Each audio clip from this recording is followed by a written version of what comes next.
Right. We have a prepared briefing on the social sector size criteria for members, and I would propose that officers will present that to us after the close of the meeting this morning. So it's just in the event that any members might have any questions on that, we are going to cover it at the end of the meeting. So item 3 on the agenda, if we go to the minute of 9th December.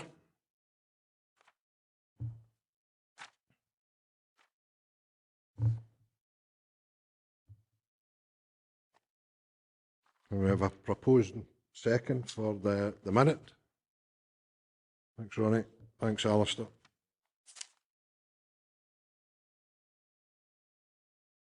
Okay, on now to item 4, goods and services relating to Scottish Welfare Fund. And we have Rona Lewis here this morning to answer any questions members might have regarding procurement issues. John, do you have anything you'd like to add, or Lorna, to the report? Thanks, Chair. Yes, just one thing to add to the report. The report does mention in the impact assessment that none was actually undertaken. However, subsequent, we were given advice that we should do an impact assessment for both the provision of food and furniture, which has now been completed. And the results of the impact assessment is it really backs up the recommendations that are within this report, that there would be no negative impacts regarding the provision of furniture and goods. However, the provision of food, there was significant impacts on various sectors that would suggest that fulfilment through actual goods was not the preferred way forward. And nothing further after that. Okay, thank you. Members, any questions? Thanks, Chair. I mean, I think that makes sense. It wouldn't come as a surprise to anyone, I think, in relation to the food one. Can I just ask about the tendering of the furniture and household goods and services? I take it that the way in which the contracts are effectively being divided, that makes them relatively small, so it's more likely that it will be local tenders that will come forward. It's unlikely to be national organisations, or do we have a sort of take on what might happen? Can I just add to that? Making them as small, does it not take them out the criteria for the European directive in terms of the wider implications that we have to take on board in that regard? It's a very good question, but there's a sneaky little rule in the regulations that says you can't divide them up just to avoid the effect of the procurement regulations. So if you've got a similar requirement, it's all got to be aggregated. However, if I can provide some reassurance, in what I'm proposing is we are allowed to keep 62,000 back from the sum and just tender it under our standing orders. So 62,000 would just go basically by local quotes, and then that would mean we're thinking about a geographical division. And certainly the fact that the suppliers have to install and deliver the goods is going to make it, I hope, more attractive for local providers to be able to provide a good price for that, because if someone's having to travel a fair distance, the advantage should be with our local suppliers. The other matter I was quite concerned about was that, say, a furniture project was successful in one of the areas. They were obviously going to have to buy new goods, and I wanted to ensure in the tender that if they were sourcing new goods, that again those new goods, if at all possible, would come from a provider in the area, and they themselves were not then just ordering it from the internet or from a provider out with their control. Thank you. Alistair? Thanks very much, Chair. It's just, interesting to hear Rona's response. It's illegal, as it were, to sort of structure your activities in such a way as to avoid complying with the terms of the regulations. That, with regards to the difference, is not what I would suggest we're doing. We're endeavouring, as it were, to, provided we can demonstrate value for money, we're endeavouring to confer, as much benefit in the regional economy as we can. We're not trying to elide the responsibility, elide the terms of the regulations. you know, we're looking at it from a much more positive aspect. And, you know, I feel personally that, as I say, provided we can demonstrate value for money, the council should be commended for operating in that particular fashion. Thanks, Alistair. Any comment? No? I'd agree with that, and I think the value for money aspect is important, is particularly when this money may then go and help more people. And if it's local, the chances are that they would receive the goods sooner rather than later, which would always be advantageous. Jane? I'm not particularly advocating the idea of food vouchers, but to be honest, in paragraph 4, it's being suggested that PayPoint payments should continue for crisis grant food provision, but I wouldn't know from this that food vouchers are not a good idea. So if somebody could explain to me the option there, because you know, if I was asked to explain why food vouchers were not a good idea, I wouldn't be able to. Lorna? Thank you. Thanks, Chair. I think the difficulty we have with food vouchers is who do we procure these from?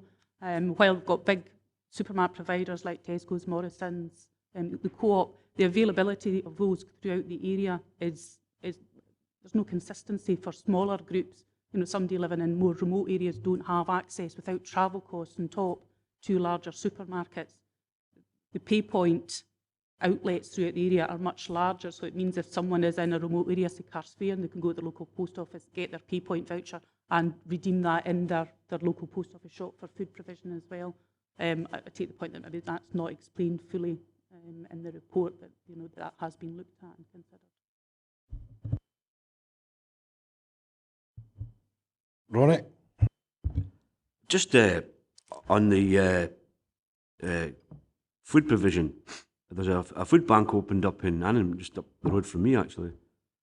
What's the relationship between that? Because they get referred there from social work or whatever, so the council has some input into that. And what we're suggesting here, are the two things separate? Lorna? Okay, thanks. Yeah, they are separate, but there's clearly a link. I think where there's people being referred to food banks, they should already have gone through the Scottish Welfare Fund provision, and if they qualify through Scottish Welfare Fund, be given access through that. Food banks really should hopefully be in a place where they're picking up people who don't qualify for Scottish Welfare Fund, where they don't meet the qualifying criteria for whatever reason, then there is a backup provision. So clearly we need to work closely, and we do talk to local food bank providers to ensure that Scottish Welfare Fund has been fully utilised in meeting the need where it actually can meet the need, and it's only where there's a fallout that food banks then pick that up. But we need to talk closely to referral partners, be it social work or any other third sector agency, to ensure that they're aware of the process and who should be following what route.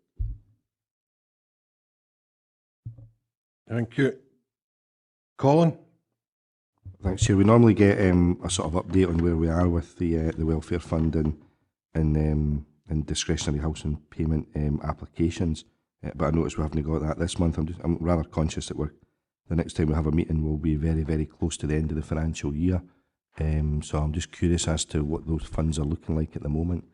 Are we, do we have sufficient funds? What are we likely to be left over with in terms of discretionary housing payment fund? And also, the minutes of the last meeting suggested we anticipated the DWP would make an announcement in relation to funding for the forthcoming year in January. I haven't, unless somebody's heard something, I've certainly never heard anything at national level, which is particularly frustrating when you're trying to set a budget as a local authority, when the government won't actually give you information on what they're likely to do in the forthcoming year. Have we heard anything at all when we might get that information? Lorna? Okay, thanks. No, we've not had anything about what our DHP allocation is for next year from DWP. I think we normally get it in January. We have been asking DWP, is it forthcoming, and the standard response is yes, soon. So we don't have. We are expecting it any day, but there's no confirmation of that. Regarding spend of DHP, as at the end of December, we had spent, I'll just double check the figures, just over 900,000 of our 1.6 million allocation, which left us 749,000 still waiting to be either allocated or spent. Over the next few months, we're continuing to promote uptake of that, and we have committed to come back to committee as well, as looking at the disregard of DLA as well, and we're working on that report, and that will be coming back to members when we've got that completed. Regarding Scottish Welfare Fund, the community care grants, up until the end of March, 284,000 of that had been allocated and spent, which is just over 62-63% of the overall allocation. So that pretty much was on track to be fully spent by the end of the year. We were expecting quite an uptake over the Christmas period, which didn't materialise as we thought. So we're looking to see whether that will roll into January and whether our demand on that will increase. As for crisis grants, the spend up until the end of December was 76,000, which was still below the on-track spend for the end of year. So we're still looking at the end of year being below the target or below the allocated amount by the end of the year. But again, we're waiting to see over the next couple of months whether that increased demand that we anticipated was going to materialise. Obviously, we had some extra requests into the fund due to some of the flood work, some of the flooding that went on over Christmas, especially in Upper Nithsdale and other areas. And we have been contacting agencies to say, make sure that people are aware that these grants are available for people that are affected by flood. So we have been seeing a few applications coming through for that. Thanks very much. I think members would appreciate a copy, an email if possible, with those figures attached. Colin? Back on that, I mean, I think that would be helpful because it does look as if we're going to have an element of surplus. Have we now basically gone through all the bedroom tax cases now and backdated all that information? And there was a bizarre situation recently in which Dumfries and Galloway Housing Partnership appeared to be, there was a bit of confusion here.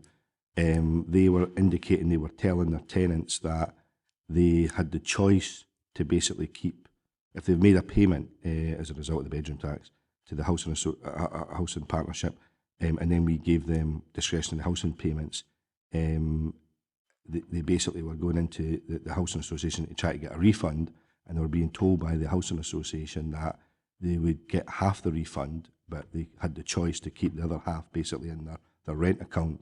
And it appears to be an element of confusion that some people feel they were being told that they had no choice, they were only getting half a refund, which I thought was appalling. And secondly, they seem to be being told by the housing partnership that there would be unlikely to be discretionary housing payments next year for people affected by the bedroom tax. So they'd be better leaving the money with DGHP. I mean, is that something that we've had any discussions with DGHP about? It seems to me this is money that people have paid, but they're entitled to get a full refund on, and it shouldn't be being held by housing partnerships. Thanks. Yes, we've gone through all the bedroom tax cases and we have awarded, I think there's 98 cases still outstanding where they've not been in touch with us or we haven't awarded, and we're still actively working with all the housing providers to contact these 98. Regarding the situation with DGHP, that's not a conversation that we've had about whether they should refund on a rent account or not, and it's not something as officers council we would enter into or make any judgment on. I'm aware of that comment was out there, and as far as I understood, I think DGHP did make a statement to say no, people would be refunded. So as far as we're aware of that, that's as much as we know. Whether DGHP have made a judgment on DHP for next year because it's not been confirmed by DWP, that there's no guarantee of awards continuing, I don't know. But it's certainly not something we've had a discussion with or made any call on. Thanks, Lorna. Just bring John in at this point. Thanks, Chair. Yeah, I took the issue up with DGHP's Director of Housing Services, particularly the issue about retaining DHP payments into the next financial year. She confirmed that that wasn't an instruction from her, and she was looking into it to make sure that that would be addressed. In terms of any statements that they made about next year's allocation for DHP, I don't know where they got that from, and obviously that's maybe just something that they've assumed without any evidence. But I have addressed it with the Director of Housing Services. Thanks, John. I'm sure members would appreciate confirmation of that being the case at the soonest possible opportunity. Jane? It was just to look at the figures here on page 11 with respect to the areas and to ask Lorna if there's any trend showing or anything that you can extrapolate from these figures that we ought to be thinking about? Thank you. Lorna? We've been trying to look to see whether there is any particular trends regarding any particular goods. And at the moment, it's quite difficult to say. It is quite varied. Obviously, the demand varies in areas, but then you would expect that the population size of the areas. We're not seeing anything specifically in any individual area, not yet anyway, but we're continuing to have a look at the figures to see if there's anything particular in areas. Thank you. Alistair? Thanks, Chair. It's just going back to the issue of the briefing note, for want of a better term, in relation to, you know, unexpended resources, plus the point that Colin has made. I would suggest, sir, that it would be beneficial, you know, for that to be circulated to all 47 members of the council, not only the members of the Welfare Reform Subcommittee. Yeah, thank you. Can I just go back to the food banks and the availability and consistency? And I well recognise what Lorna was saying earlier about the access to supermarkets and food vouchers and so on and so forth, but I am also aware of third sector organisations operating across the region, and some level of discussion and debate taking place with officers for use of council premises where appropriate to be able to disperse any food parcel to fulfil need across the region, and where that might be. Now, I've had the discussion with one organisation, and they have even drilled down to the cost of their food parcels and the street value of such, in terms of keeping that to a minimum so that the food gets to the appropriate mouths and doesn't go astray. And I just wonder where these discussions have gone insofar as the third sector organisations are concerned, and the difficulties that have been expressed to those organisations by officers in respect of the coordination of that taking place. But it is very much about as a council and the various departments of this council being enabled to provide for people who are in greatest need at any time. Just some clarification around those discussions and why we feel as a council we can't, or it would be too onerous a task to carry out. Okay, thanks, Chair. Yes, we did have discussions with the various food bank providers that are currently out there and some of the larger ones. And I think while there was some provision that was well thought out and it was meeting needs in specific areas, the problem we looked at was how do we replicate that across the region to ensure a consistency of service through all the areas. And while one of the providers certainly talked about being able to utilise some council facilities, that still wouldn't reach some of even the more remote areas, and people would still need to be travelling to council facilities to collect, and then the cost of that travel would need to be added into crisis payments. One of the other difficulties, and certainly across the variety of providers, was what was contained within the food parcels. Some had, you know, their basic, it didn't alter regardless of who was receiving it. And certainly when we looked at the impact assessment, some of the risks that were highlighted is where you had people with specific dietary needs or specific allergies, there was going to be a difficulty ensuring how do we get a food parcel that met a particular need and ensuring that across the region. So I think there was the number of exceptions that there may be, and how do we manage those exceptions and provide a consistency across the whole region in all the remote areas. It's consistent, and I think it was the logistical reasons of actually, the logistical problems of actually organising that across the region and the consistency that we would be required to provide led us to the conclusion at this point in time that the actual management would be better left as it was. So are we saying, Lorna, that these discussions are ongoing? And can I ask a supplementary to that? Where is the health board in this? I hadn't, I have to admit, considered food allergies and so on and so forth. And our other partners and what their role might be in terms of reaching all of the region. Surely, as a council and as a health board, we are reaching all of the region one way or another. And that we need to be more imaginative about how we can incorporate essential measures in to support particularly vulnerable individuals and families. John? Thanks, Chair. I think that we're talking about two kind of distinct issues. And the issue that Lorna talked about was whether or not we can go through any kind of formal procurement of food parcels utilising the Scottish Welfare Fund. I think the wider point you're making is what contribution public agencies make to supporting the operation of food banks generally. And I think there has been ad hoc discussions around there. I know colleagues within CCS have looked at some provision in, for example, up in Nitsdale, providing facilities just to support food bank operations there, allowing the use of council facilities for drop-off and storage. I think that's a wider discussion. I'd probably summarise that by saying those discussions are at a very early stage. It's not something I think that we've been directly looking at because our focus was around utilising the Scottish Welfare Fund, but clearly through the work of the Financial Inclusion Strategy Working Group, that's a discussion that will need to be taken forward. That's a group that I chair. The next meeting's in 2 weeks' time. I'll make sure that that's on the agenda. We have representation from the Health Board at that meeting, so that's where the links can come through.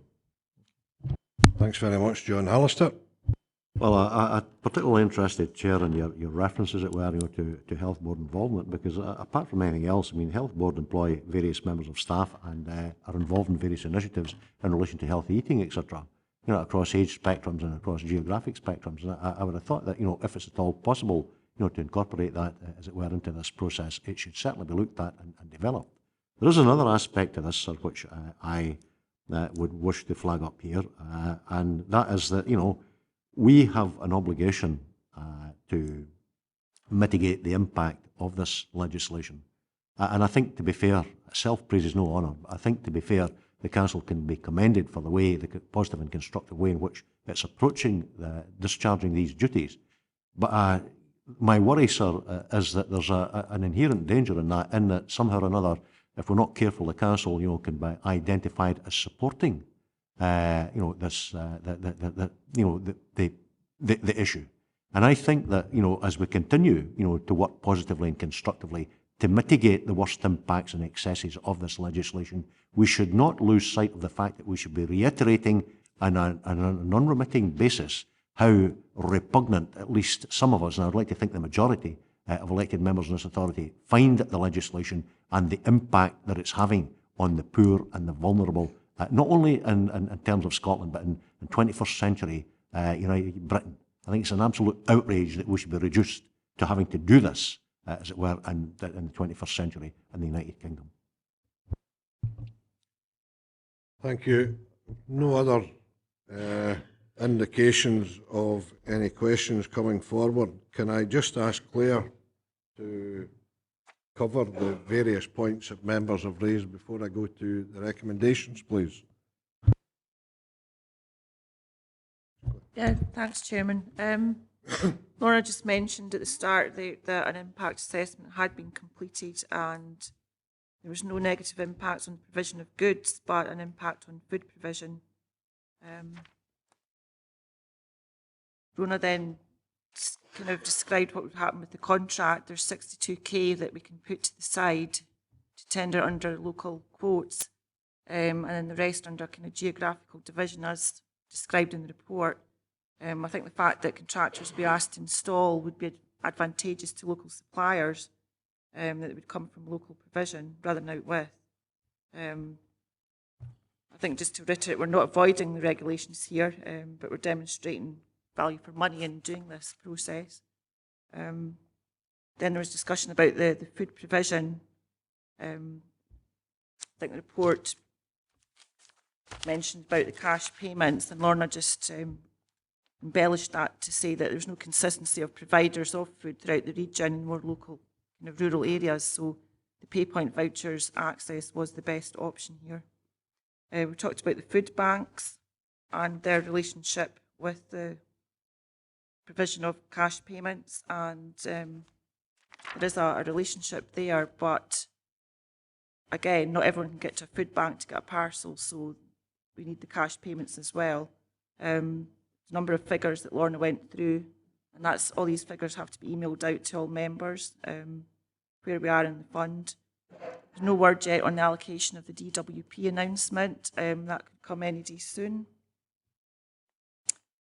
And the issue of the DGHP refunds, John was taking the issue up with the director and would confirm the position with all members.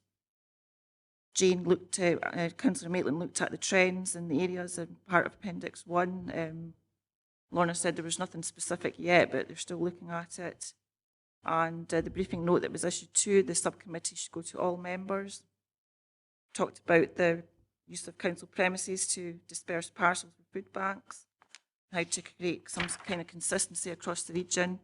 John will be taking that issue up with the Social Inclusion Working Group, of which he's a member, in the next week or so. And I think the point was made that whilst the council is commended for its measures in mitigating the... Yes, we need to reiterate our opposition to the legislation, and I think that's all the points that were raised. Chairman, thank you. Thanks very much. If we can now go to the recommendations, members. 2.1, asked to agree the continuation of crisis grant food provision, cash payments via PayPoint vouchers, and at 2.2, the competitive tendering of the provision of furniture and household goods and services relating to community care grants. And those recommendations would, of course, be incorporating all the points that Claire raised earlier. Members happy with that? Thanks very much. Can we go now to item 5 on the agenda, the Universal Credit Local Support Services Framework and pilot update? And can I ask Lorna if she has anything she would like to add at this time? Okay, thanks, Chair. Yes, just one thing to add to it. Recently became aware that COSLA have now appointed an local support framework officer specifically to look at the impacts of the proposed document by DWP throughout the Scottish local authorities. They will be putting together a working group, and what's been intimated, because Dumfries and Galloway has been involved in pilot work already, that we will probably be invited to be part of that working group going forward. I'm happy to take any further questions on the report. Thank you. Members, any questions? Jane? Yes, on page 40 of 68, Lorna, the Dumfries and Galloway, the authority is installing internet access points in customer reception areas. I'm not absolutely clear where these are, and I would be interested in just, I think, from the point of view of local information, which leads me on really to say that I don't think, I know that this committee is about looking at the strategic, I think, but I would like also to say that I think we ought to know a little bit more about what's happening locally, because after all, that's actually what impacts us with respect to people in our wards. And I think all members, and I mean, you know, we want to send out the information to all members, and I think that actually is important for all members to understand what's happening physically in their wards. So the specific to the general there. Are we asking, Jane, then, if there's going to be a specific report brought forward to each of the respective area committees? Well, that would have been, when we came to recommendations, Chairman, I definitely would have asked you whether we could do that. Lorna? Okay, thanks, Chair. Firstly, the public access points that have been developed so far, the only one so far has been in Dumfries. Part of the alteration works that we did in Carruthers House, we took the opportunity to actually, rather than have an interview room, is actually utilise one of the areas for public access PCs, which has now been done. What we're doing is looking at the other local offices to see, over and above the integration and the availability of PCs through the library facility, whether we can have actual PCs that can be utilised for online claims. With regard to the reports going to area committees that's based at area level, yes, we can have a look at that and see what information we can actually get that's area specific. Alistair, thank you. Thanks, Chair. You know, I think there's a lot of worthwhile and valuable comment in terms of the report, and I would direct you, sir, to the Scottish Council for Voluntary Organisations comments on page 51, in particular, when they're pointing out, you know, that the necessity of an anti-stigma campaign debunking the myths about benefit recipients, much like the successful Scottish-wide mental health campaign, See Me, should be developed. Recognition from statutory partners of the value of investing in a diverse range of services to meet rising demand resulting from welfare changes, etc., etc. In relation to the first of these bullet points, for want of a better term, an anti-stigma campaign, perhaps someone should take the time and make the effort to let to draw that to the attention of such as the Chancellor of the Exchequer. He seems to have spent a significant amount of time over the last couple of years or so stigmatising, doing exactly that, stigmatising millions of genuine benefits claimants and low-paid, hard-working families. And it's, to me, it's encouraging to see organisations such as the SCVO highlighting this and flagging up. This has got to be taken on, and it's got to be developed, as I've already said, sir, on an unremitting basis. Thanks, Alistair. No members, any other questions? Ronnie? Basically, I've read in the national press that the universal credit might be 2016, 2017, and all of us here know there's going to be a lot of things happen between now and then, you know, politically, if you like. I'm like Alistair, there's a lot of stuff in here I read and I'm totally uncomfortable with. If you read the ministerial's foreword about major cultural transformation, now, I know this is not for this committee, but I'll say it anyway. To me, it's a social experiment that's being done that's hammering everybody, but to make an opening statement that by making sure that work pays and that experience of being on benefits more closely matches that on being in work, does it mean a drive to the bottom? You know, because people aren't getting paid much, and benefits, unless you watch Channel 4, you know, which skews everything, and it begs the point Alistair made about stigma. You know, the right-wing press run away saying that everybody on benefits is a sponger, and we all know that's not true. You know, we've got people in our own areas, families even, who just make by, you know. So my question is, after doing all that ramble there, we're no further forward. I mean, the IT thing's failing. Was it the pilot in Inverness or the pilot in Aberdeen? I can't remember now. Inverness. You know, it's throwing up some questions as well. And as I say, it was said last week, I think, that they're now looking at maybe 2016-17 before it can. And the money they've written off on the IT stuff, it just seems an experiment that's going haywire. And it's costing us time and money and effort, and we're just a wee part of that pilot. So take a UK-wide approach, I don't think it's going to achieve what they set out to achieve. But 2016, 17. Thanks, Ronnie. Lorna, when do you envisage the implementation may happen? Okay, well, the official line is,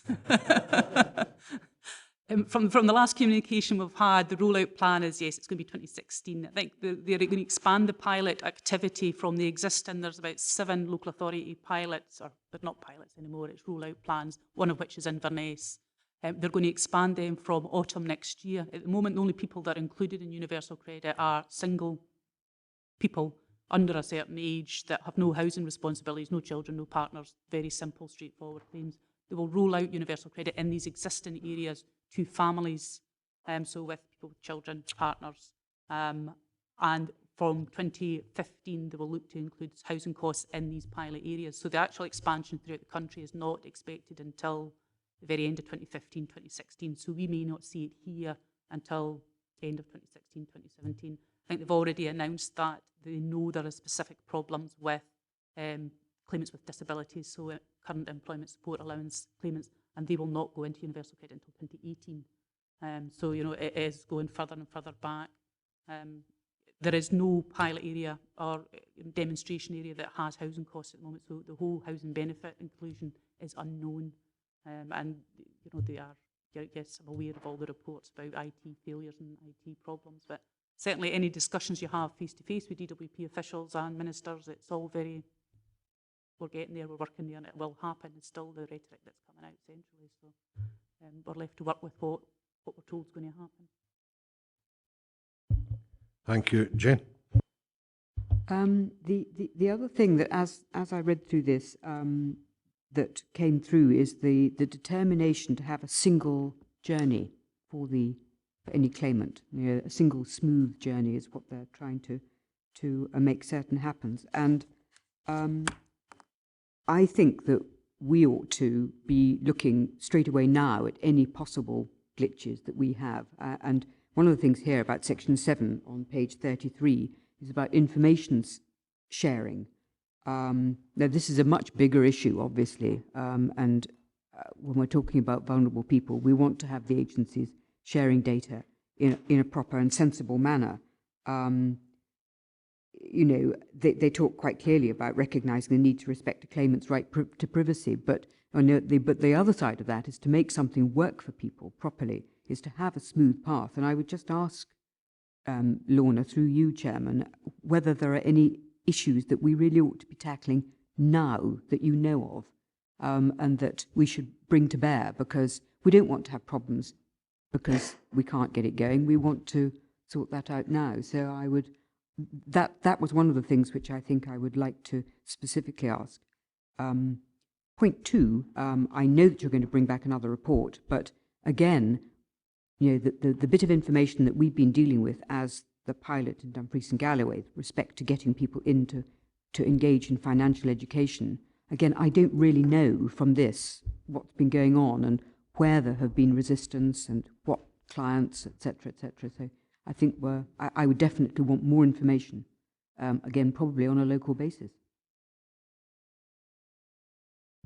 Thanks, Jane. I think short of rolling out super fast broadband across the whole of the region and issuing every claimant with a laptop and an advisor, I don't see an easy way around this. Lorna? Thanks, Chair.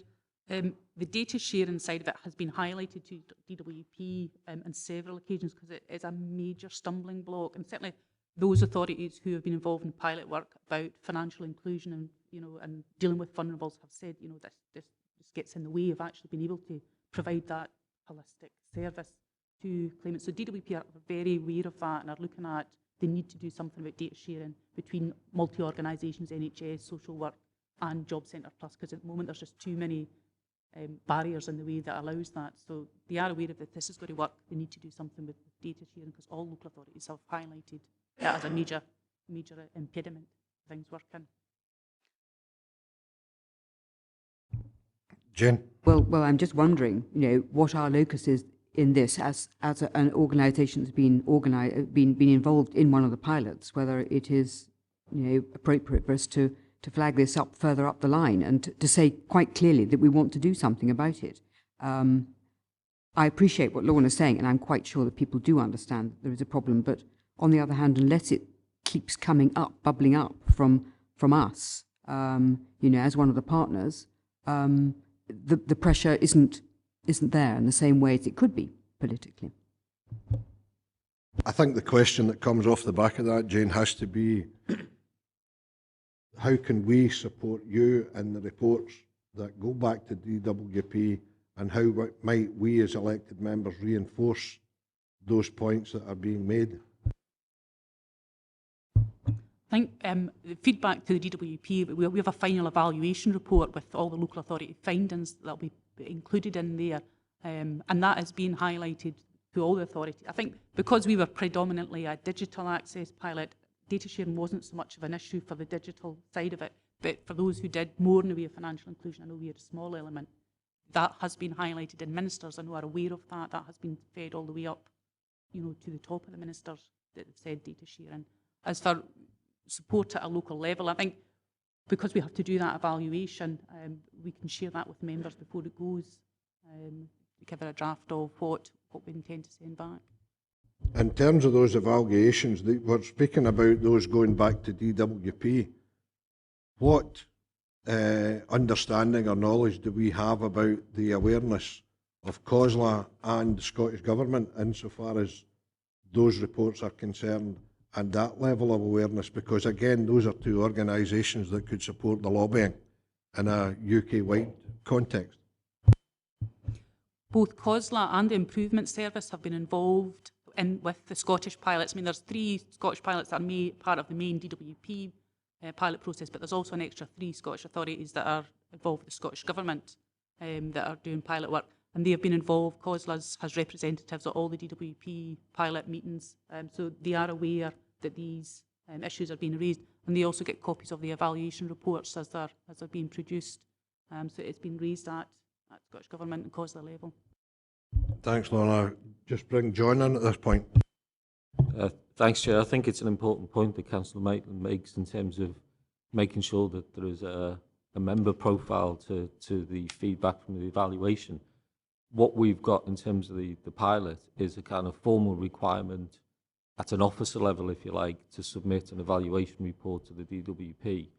That report will come back to the Welfare Reform Subcommittee, and I think that's then the opportunity for the members to overlay that with a view of the committee about the issues, the lessons learned, and the problems that you've identified as a result of that exercise. And then that can be submitted either through COSLA structures and/or to the DWP. So maybe it's a kind of 2-stage approach where we're required to complete the evaluation as the service operating, but then we'll bring it back to members for consideration and overlay whatever comments and thoughts you have in terms of lessons learned from the pilot. So we'll bring that back to the Welfare Reform Sub on the 13th of March for you to look. Thanks, John. Nothing further, Jane? Thanks. Alistair? Well, just going back, sir, to you used the word there earlier on, inquiry, and I wonder, quite frankly, Chair, if we're maybe not missing a trick here as a council, because I'm sure we're all aware there was a debate took place in the House of Commons earlier on in the current week, the outcome of which, if I understand it correctly, was that should be a commission of inquiry set up, to look at the impact of these welfare reforms in a UK context. And I would like to think, on the back of what's already been said here, that we have a contribution to make to that, and I think we should be presenting evidence not only to the UK government, but also, as it were, to the Scottish government. And by all means, Lorna and her colleagues, I have every confidence in them doing, what needs to be done in their capacity as officials of this council.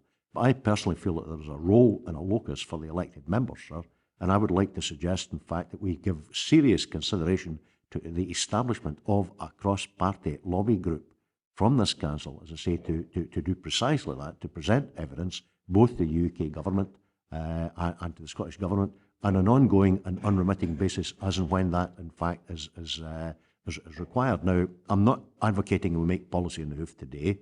I'm flagging it up, and perhaps we need a further report to the next meeting of this subcommittee on that issue. But I would urge you, sir, to consider, not only you but colleagues as well, to consider going down that route, as I say, on the basis of a cross-party lobby group. I think it has a definite locus and role to play to supplement, the efforts that our officials are carrying out. Thank you. Any other members? Jane? I'm really sorry, but there's so much in this that we really need to look at. On page 31, Chairman, this is an illustrative example to show the likely service elements required to support universal credit claimants. And it seemed to me, looking at financial inclusion, if you look down the column saying banking support, I think that's very light. It's simply suggesting that there might be a little bit of external funding through the Big Lottery programme and some pilot funding through the DWP. And I mean, I would suggest, Chairman, that bearing in mind that it says, I think that 80% have bank accounts in this report, somewhere in this report, suggesting that about 80% of claimants have bank, but they're actually, some of them are out of date or not active. And having a bank account or something similar is critical.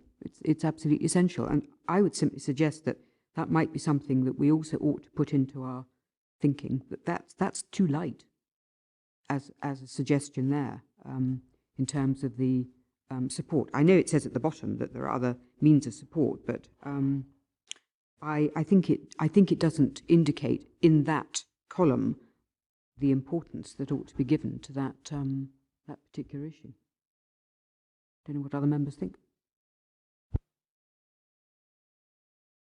Sorry, I think, as you say, the bank account is pivotal to any measures that might be essential in supporting vulnerable people, and the council is certainly pursuing credit unions as something that might stimulate and support those people across this region. But it's certainly not exclusive, and it's recognised that credit unions are not the exclusive answer. Any measures that might be brought to bear to support in the circumstances, I think, need to be borne in mind and need to be promoted wherever they can be shown to be most effective. Ronnie? Thanks, Chair.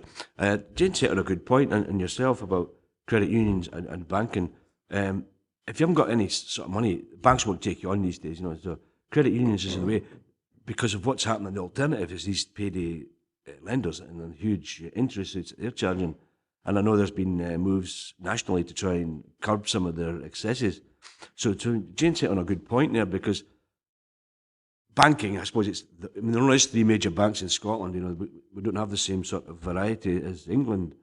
But credit unions where folk can get a modest credit on a reasonable interest rate to keep them going over this crisis would be a good way forward.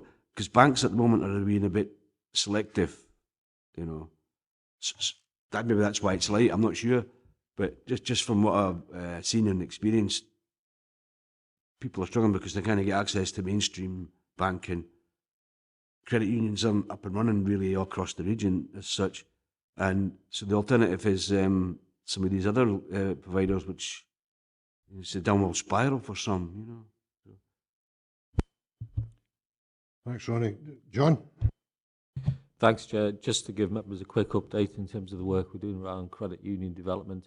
Members will be aware that we jointly funded the credit union development worker post in conjunction with DGHP and Lawburn, and that individual's been in post since last October. At the last Welfare Reform Subcommittee, as part of the reallocation of the policy headroom funding that was allocated, members agreed to provide additional funding for the credit union development worker to make it run for an 18-month programme. We're receiving a presentation on the work so far at the next Financial Inclusion Strategy group. Perfectly happy for that presentation or an update to come back to members, maybe in March. More likely, probably the meeting after, when the credit union development work has probably made a bit more progress. But it is an area that is absolutely key to try and increase the capacity within local credit unions to deal with some, if not all, of the issues the Councillor Maintenance identified, and obviously Councillor Ogilvie. Thanks, Chair.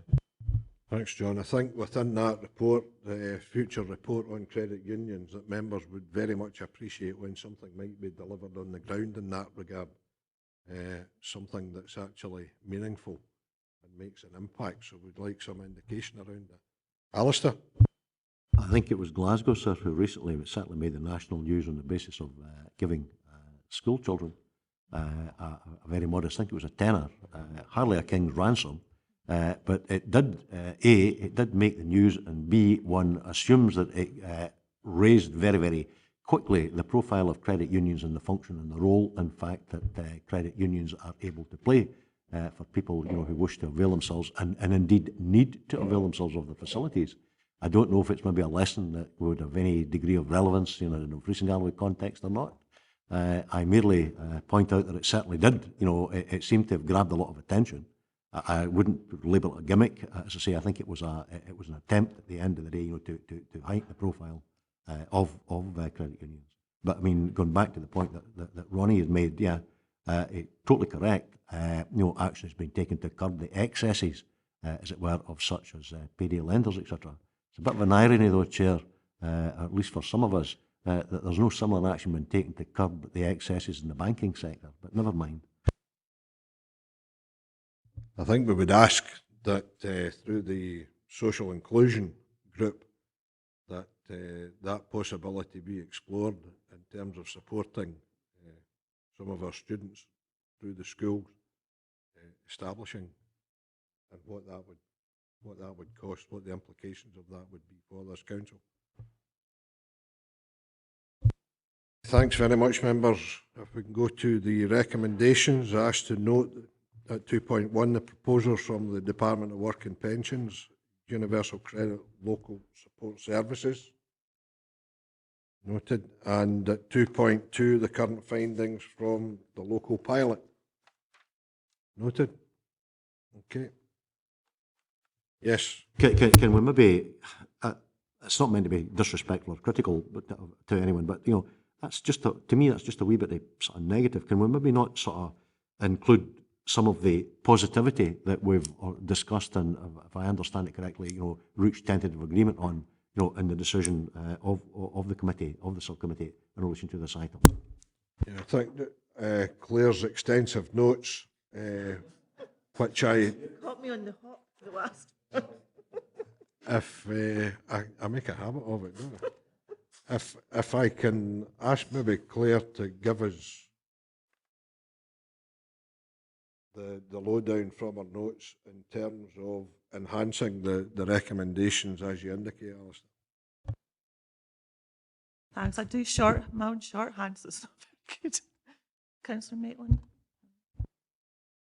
Jane? Well, I was just going to let Claire rush through her notes and get an idea about what she's going to say. But in the meantime, we were going to think about how we report this to the localities, to the areas. We were thinking about how we do that. I'm conscious that we don't want to circumvent the business planning process. So, I mean, it might be that we simply recommend to our, I can't remember, are we a sub of the P&R committee? Looking like this, I think we are. I think we should say to P&R that P&R should re-examine its business plan with respect to reporting to areas about what's going on, because I think people want to know what's actually happening on the ground, just as a piece of work.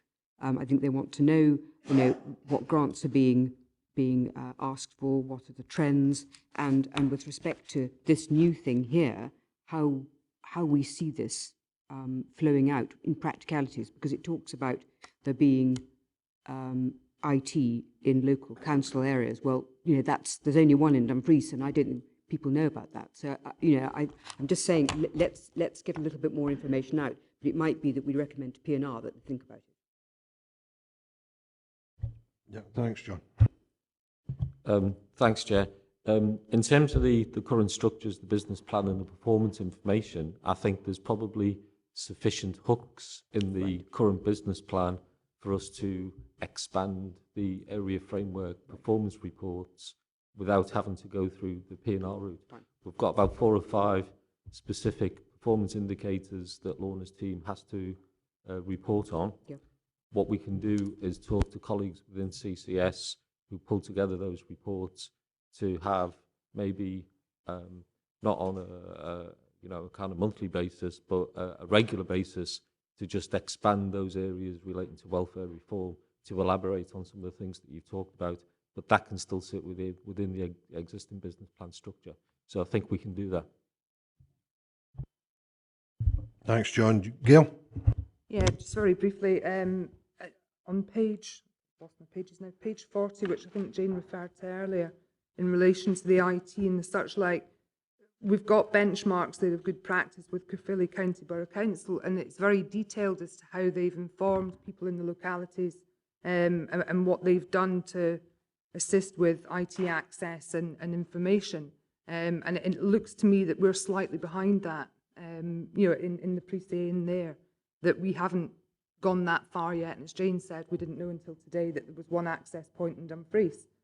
So I think we need to look at the good practice identified elsewhere and try and replicate that locally just to make sure that information is getting out. Yeah, I think that also reinforces the need for the reports to go to area committees and for that local knowledge and impact to be recognised. Okay, back to you, Claire. Are you ready? Well, I think in terms of the recommendations that are in the report, perhaps you wish to include the fact that this committee would wish the performance reports to area committees to include performance information on welfare reform. That doesn't preclude the community area committees from receiving presentations or having themed meetings as well. I won't mention Councillor Geddes' comment about going to the Chancellor. I think that's on the record as it is. Looking at the dates, Lorna mentioned that the rollout, is looking at 2016 to expand the pilot activities. But housing costs aren't included in the pilot areas. No pilot area has housing costs at the moment. So I think the rollout will be going on to 2018, I think was the inference. It's implied that the aim was to have a single journey for claimants and look at any possible issues that we could look at the moment in advance of the rollout. In terms of data sharing was like a major stumbling block, but the DWP is aware of this. So it's just how members can put their points across to the DWP. So I think in terms of the final evaluation report, that will be shared with members through the subcommittee, and any points that are made there can go back to COSLA, Scottish Government. Lorna mentioned about the COSLA and Improvement Services involvement at the pilot meetings. But it's important that there is member input to the evaluation report. So we're looking at perhaps at the next meeting, I think, John, did you say?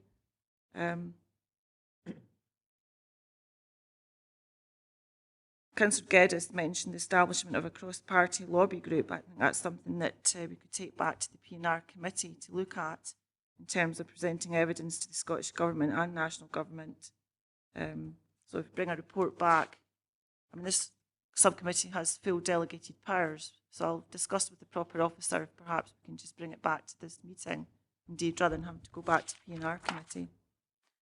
Looking at the service elements to support UC claimants, banking support was rather thin on the ground, it was suggested, and having a bank account was perhaps an essential part of the process. So I think in terms of looking at that, the role of credit unions is important.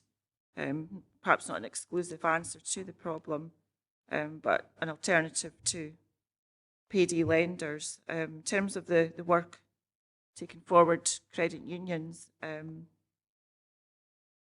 there's a presentation to the next Financial Inclusion Strategy Group, John mentioned, and the development worker that's now in place for the 18-month programme, perhaps do a presentation to this subcommittee also.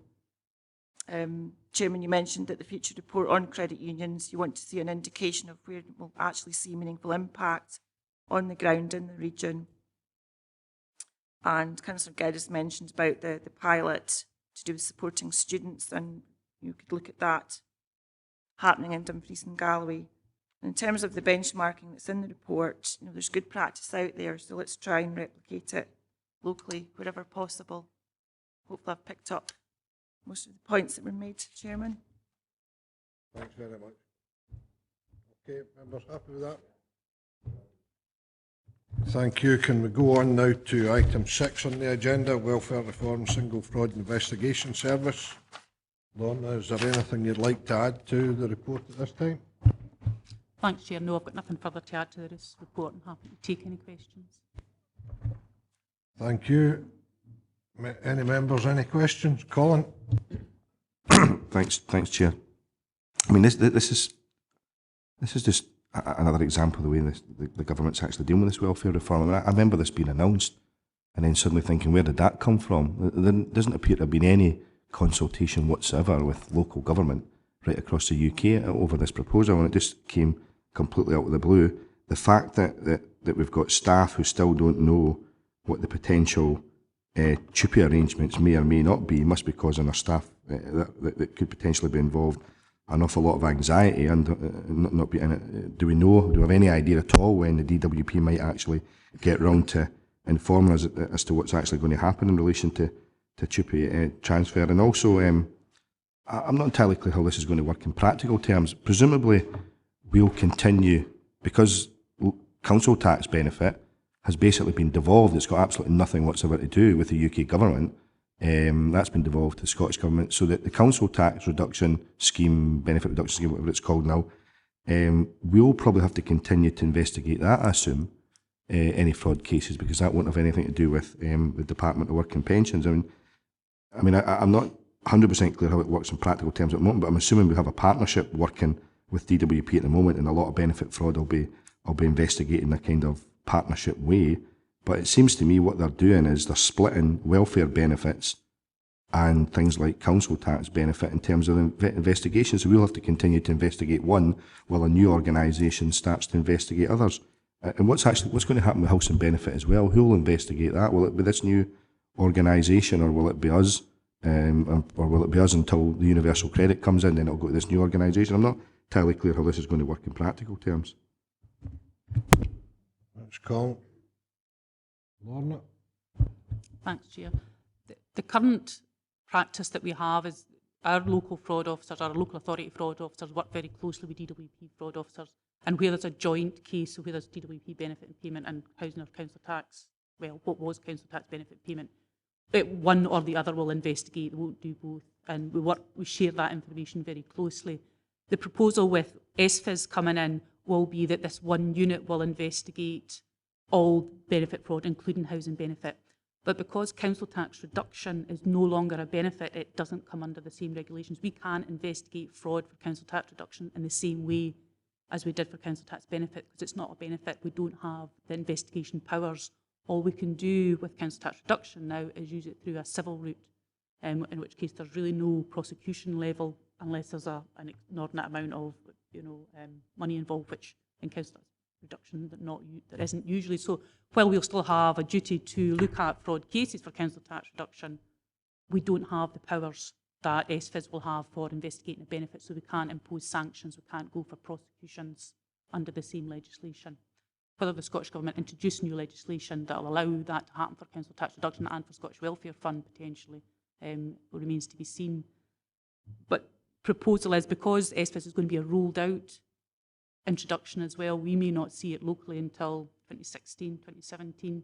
And at that point, we said all housing benefit would move over to that joint service.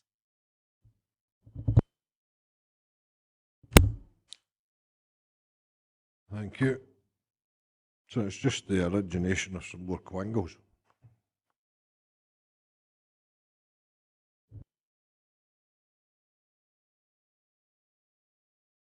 Okay, no members, any other questions? No. Okay, can we go to the recommendations? Members are asked to note 2.1, the current national position of Single Fraud Investigation Service.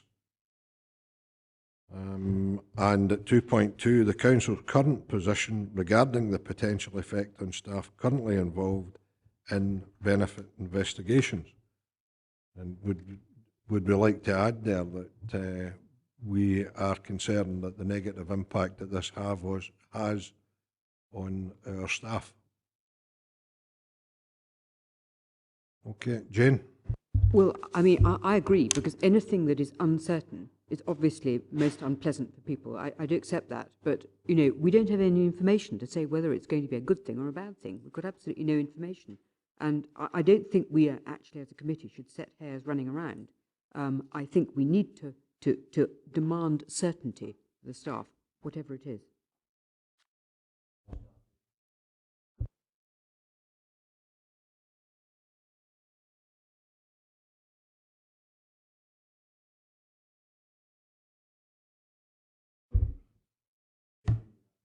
Right, okay.